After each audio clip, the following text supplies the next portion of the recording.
Sebelum kita memulai renungan pada pagi hari ini, mari kita bersatu di dalam doa. Tuhan Yesus, terima kasih atas berkat dan penyertaan pada pagi hari ini. Tuhan, kami bisa berkumpul di sini untuk mendengarkan renungan. Kiranya apa yang kami dengarkan ini bisa kami simpan dan kami renungkan dalam hati kami masing-masing, Tuhan. Tuhan, kami sudah berdoa dan mengucap syukur. Haleluya. Amin.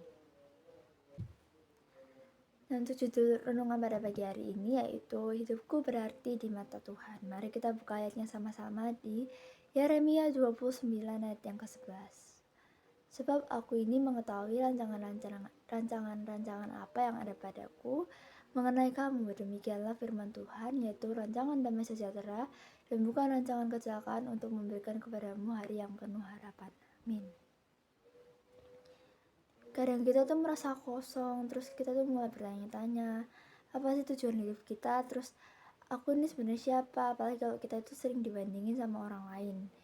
Kalau kita gagal memenuhi harapan atau dihantui dengan kesalahan kita, tapi Tuhan itu ingin kita tahu kalau hidup kita itu sangat berarti di mata Tuhan. Untuk poin yang pertama yaitu kita diciptakan dengan rencana dan tujuan yang indah. Tuhan itu bukan pencipta yang asal-asalan, tetapi Dia itu menciptakan kita dengan penuh kasih dan tujuan yang spesifik. Tidak ada satupun bagian dari diri kita tuh yang sia-sia, maupun talenta, karakter, ataupun pengalaman hidup kita tuh sudah Tuhan siapkan. Firman Tuhan berkata, Dia tahu rancangan apa yang Dia miliki bagi kita, rancangan yang membawa damai dan harapan.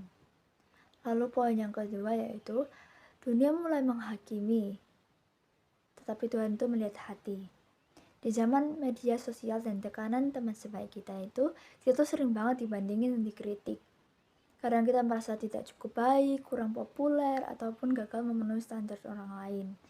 Namun Tuhan itu tidak menilai dari apa yang tampak, tetapi dari hati kita yang mau berbalik dan percaya kepadanya.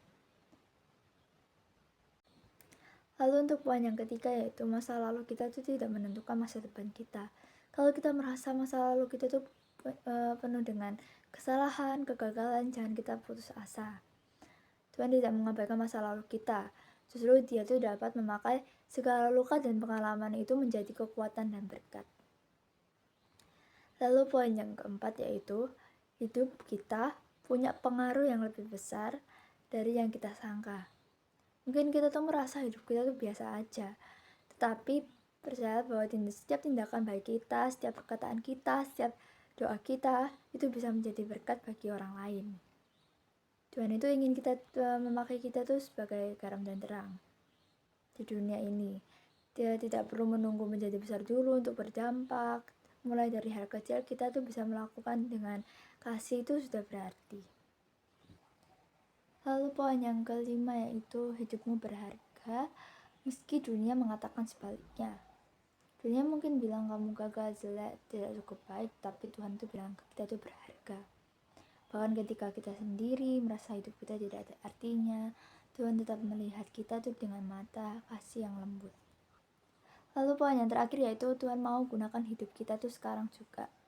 Jangan tunggu sampai kita tuh jadi sempurna dulu, pintar dulu, atau dewasa dulu. Tuhan itu bisa dan mau memakai kita tuh mulai hari ini, entah lewat kata-kata, sikap, atau kebaikan kecil yang kita lakukan. Tuhan bisa menjangkau hati orang lain melalui hidup kita. Jangan remehkan hal-hal kecil yang kita lakukan dalam kasih Tuhan, karena Tuhan itu bisa pakai itu untuk menyentuh dunia. Jadi inti dari poin-poin tadi itu yaitu Tuhan menciptakan kita dengan rancangan dan tujuan yang khusus. Yang kedua, nilai diri kita bukan ditentukan oleh penilaian manusia, tetapi oleh pandangan Tuhan. Yang ketiga, masa lalu yang berat bukan penghalang, tapi pijakan untuk masa depan yang baru. Yang keempat, kita dipanggil untuk menjadi berkat dan terang bagi orang lain, mulai dari hal kecil. Sekian renungan pada hari ini. Sebelum kita menutup renungan pada pagi hari ini, mari kita tutup dengan doa dulu. Mari kita berdoa.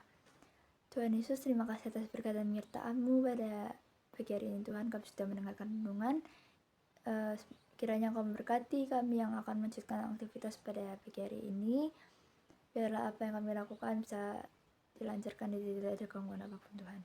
Dan kami sudah berdoa dan mengucap syukur. Haleluya. Amin. Terima kasih yang sudah mendengarkan renungan pada pagi hari ini. Tuhan Yesus memberkati. Semangat.